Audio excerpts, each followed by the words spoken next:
Patrick Bruel, né le 14 mai 1959 à Tlemcen, en Algérie, est l'un des artistes français les plus prolifiques et polyvalents, dont la carrière s'étend de la musique au théâtre, en passant par le poker professionnel. Élevé dans une famille juive séfarade, il est le fils de Pierre Benguigui, enseignant, et d'Augusta Camoun, également professeur de français. Alors qu'il n'a qu'un an, ses parents se séparent, laissant sa mère l'élever seule pendant les premières années de sa vie. En 1962, après l'indépendance de l'Algérie, il s'installe avec sa mère à Argenteuil, en banlieue parisienne, où sa mère enseigne dans une école de filles. L'enfance de Bruel est tumultueuse, de la séparation de sa famille à son exil de son pays natal, dans un contexte de troubles politiques. Cependant, ce sont ces expériences qui nourrissent sa passion pour la musique et l'art, éveillée dès son plus jeune âge par les chansons de Jacques Brel, Georges Brassens et Serge Gainsbourg. À 14 ans, malgré les objections de sa famille, il s'enfuit à Bruxelles pour assister à un concert des Rolling Stones. Cette expérience bouleversa sa vision de la musique et fit naître en lui le rêve de devenir artiste. La carrière de Bruel débuta avec son rôle dans le film Le coup de Sirocco, 1978. Dès lors, il travailla sans relâche pour s'imposer dans la musique et le cinéma, devenant une icône de la culture française, avec un grand succès, mais aussi des difficultés et une profonde tristesse. La plus grande tristesse de Patrick Bruel fut probablement la perte de sa ville natale, Tlemcen, en Algérie, et les souvenirs d'enfance bouleversés par l'émigration forcée de 1962. À l'âge de 3 ans, lui et sa mère quittèrent l'Algérie en pleine guerre d'indépendance, avec seulement 25 kilos de bagages, trop peu de place pour les jouets ou les photos de famille. Le voyage, de Tlemcen à Oran, puis en avion jusqu'en France, le laissa avec un profond sentiment de perte, comme si une partie de lui-même avait été abandonnée. Il a confié que de vagues souvenirs de Tlemcen, les rues bordées d'arbres, l'appel du marché et l'odeur des repas de sa grand-mère, le hantaient toujours, comme une patrie à laquelle il ne pourrait jamais vraiment retourner. En 2023, lorsqu'il est revenu à Tlemcen avec sa mère après 60 ans, il a pleuré devant sa vieille maison, où ses souvenirs d'enfance n'étaient plus que des fragments. Cette tristesse n'était pas seulement la perte d'un lieu, mais aussi le sentiment d'être séparé de ses racines culturelles, d'une part de son identité juive séfarade qu'il avait toujours chérie, mais qu'il ne pouvait pleinement vivre. Cette perte a profondément influencé sa musique, notamment dans la chanson Je reviens, où il a raconté son retour au pays avec des sentiments mêlés de joie et de douleur. Ses larmes, posées sur le sol algérien, témoignaient d'une blessure jamais cicatrisée, d'une tristesse, qu'il a portée toute sa vie. La carrière de Patrick Bruel a été un long parcours, jalonné de hauts et de bas qui l'ont fait pleurer.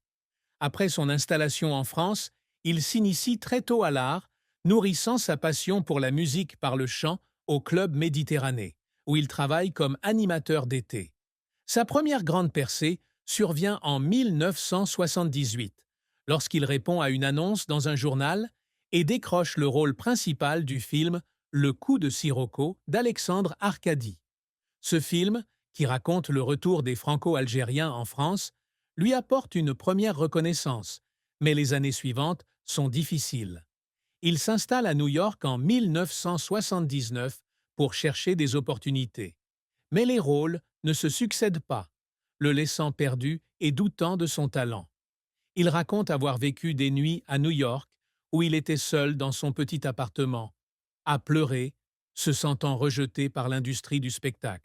Sa carrière musicale connaît également des débuts difficiles.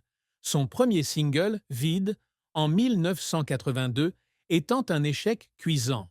Cependant, le tournant décisif survient en 1984 avec Marre de cette nana-là, une chanson qui fait de lui l'idole de la jeunesse française, notamment des adolescentes, créant le phénomène Bruelmania. Le phénomène Bruelmania a atteint son apogée avec l'album Alors regarde, 1989, vendu à plus de 3 millions d'exemplaires grâce au tube Casser la voix. Cet album a non seulement fait de lui l'un des chanteurs les mieux payés de France, mais a également consolidé sa place sur la scène musicale européenne. Il a donné plus de 130 concerts lors de sa tournée de 1990, jouant devant des foules enthousiastes, notamment à l'Olympia et à Bercy. Mais la célébrité a entraîné son lot de pression. Un jour, alors qu'il dînait dans une pizzeria des Champs-Élysées, il s'est retrouvé entouré de centaines de fans, forçant l'intervention de la police. Cet événement, bien que témoignant de sa célébrité, lui a laissé le sentiment d'être privé de sa vie privée et, à son retour, il a pleuré, se sentant piégé sous les projecteurs. Il a également connu des revers, comme l'album Deux Faces, 1986, vendu à seulement 20 000 exemplaires, ou le film Profil bas, 1993, fustigé par la critique, le laissant se demander s'il aurait la force de continuer. Il a cependant persévéré, passant au rock avec l'album Bruel en 1994, collaborant avec des artistes comme Charles Aznavour et Jean-Jacques Goldman sur l'album Entre deux en 2002, vendu à 2 millions d'exemplaires et continuant à prouver son talent avec des rôles dans Un secret en 2007 et Le prénom en 2012. Il a également remporté de nombreux prix, comme les Victoires de la musique en 1992 et le titre de Chevalier de l'Ordre national du mérite en 1996, mais chaque succès s'accompagnait de larmes de sacrifice et de pression. La triste fin de la vie de Patrick Bruel fut la perte de sa maison de Pacific Palisades, à Los Angeles, dans les incendies de Palisades en janvier 2025. La maison, qu'il avait achetée dans les années 2010, était non seulement un refuge, mais aussi un symbole de ses efforts pour se construire une vie stable loin des projecteurs. Il a passé des années à rénover la maison, la transformant en un lieu de souvenirs familiaux, avec des photos de ses deux fils, Oscar et Léon, accrochés au mur, et des guitares qu'il utilisait pour composer. Lorsque l'incendie a détruit la maison, il a perdu non seulement ses biens, mais aussi de précieux souvenirs, comme un piano sur lequel il jouait lors de soirées tranquilles.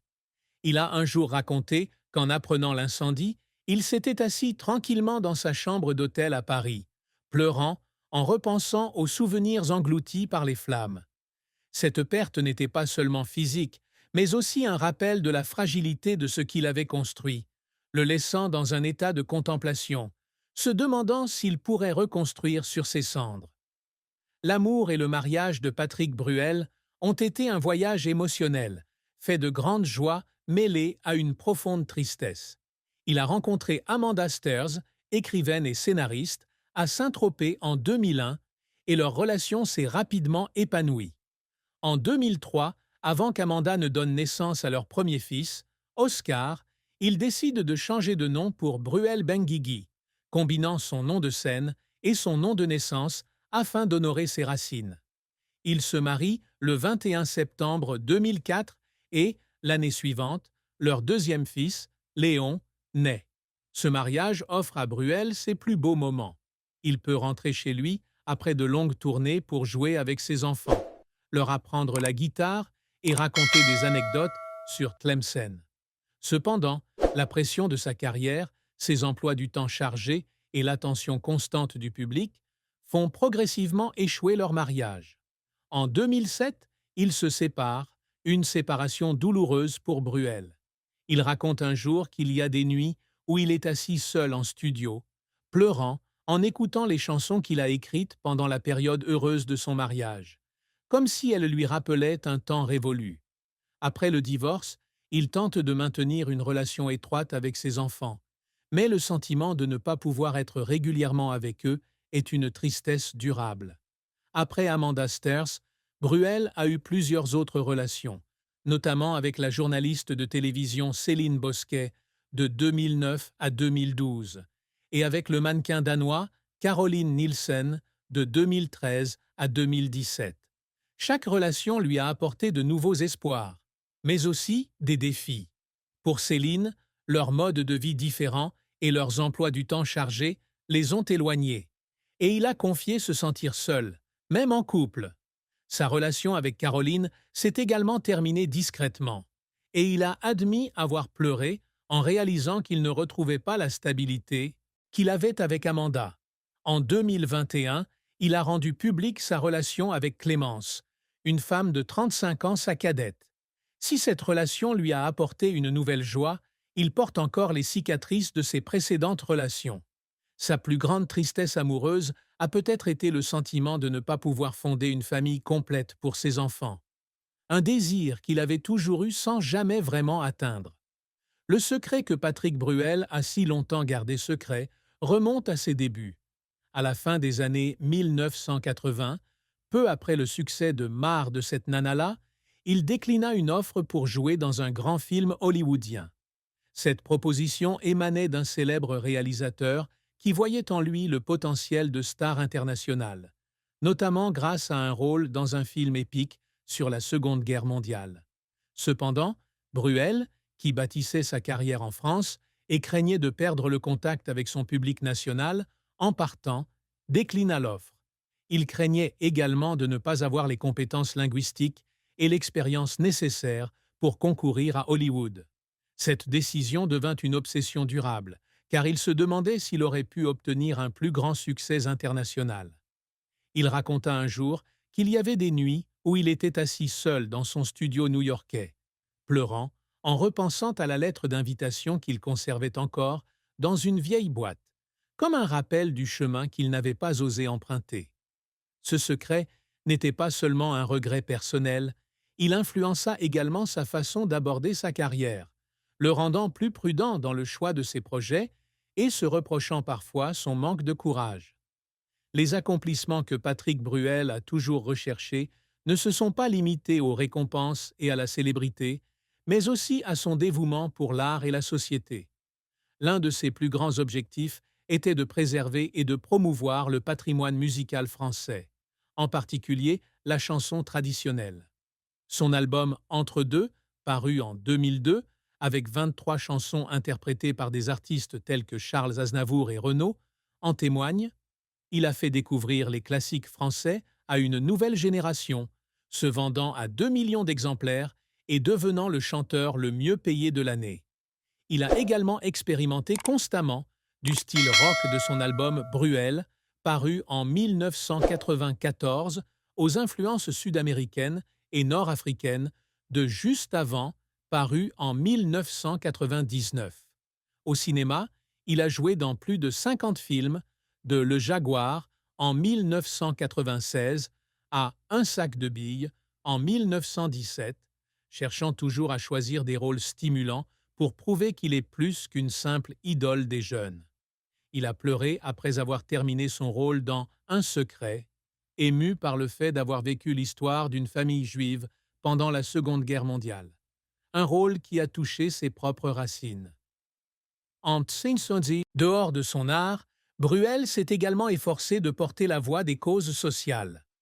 Membre des Enfoirés, depuis 1993, il a fait don de millions d'euros à des associations caritatives, notamment aux Restos du Cœur, qui viennent en aide aux plus démunis en France. Il s'est également élevé contre le Front national d'extrême droite dans les années 90, annulant des concerts dans le sud de la France pour protester contre la montée des politiciens racistes. Ces actions, bien que controversées, témoignent de son engagement en faveur de la justice sociale.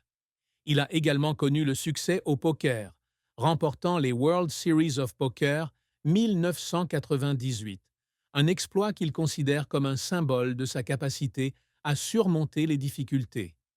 Il a récemment ouvert un hôtel 5 étoiles à l'Isle-sur-la-Sorgue, en Provence, en 2025, un projet dans lequel il a investi beaucoup d'efforts, mais qui a rencontré des difficultés pendant la construction, le laissant en larmes à l'annonce du report. Ses réalisations, de la musique et du cinéma à la charité et aux affaires, témoignent de la passion et du dévouement de Bruel, un homme qui cherche à laisser sa marque dans tous les domaines qu'il touche.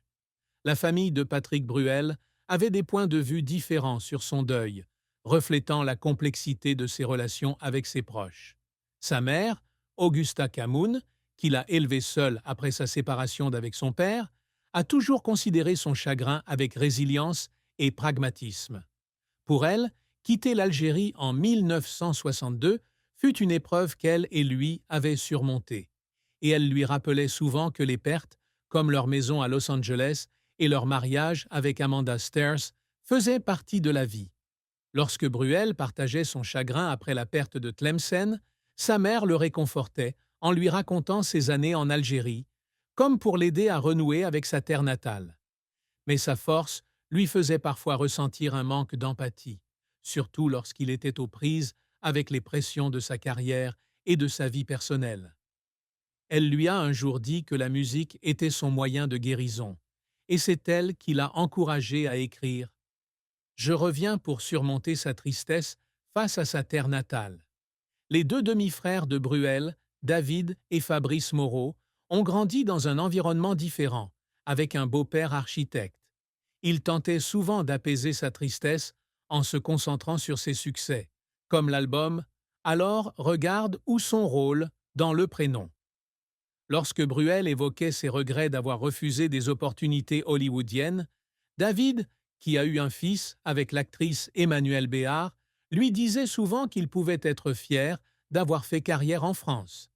Cependant, leurs expériences de vie différentes les empêchaient de vraiment comprendre les pressions auxquelles il était confronté, notamment lorsqu'il était critiqué par le public pour ses déclarations politiques. Avec ses fils, Oscar et Léon, Bruel trouvait plus de réconfort. Il restait en contact avec lui et Léon a même partagé une photo touchante pour son 66e anniversaire en 2025. Mais même ses enfants ne parvenaient pas à comprendre pleinement ses profondes tristesses, comme la perte de sa patrie ou ses regrets concernant sa carrière. La famille de Bruel, bien qu'aimante et solidaire, l'a parfois laissé seul, car il a compris que ses plus grandes souffrances ne pouvaient s'exprimer qu'à travers la musique et le théâtre. La triste fin de Patrick Bruel n'était pas un événement particulier, mais un déclin progressif de sa vie privée et de sa santé mentale sous la pression de la célébrité et d'une perte personnelle.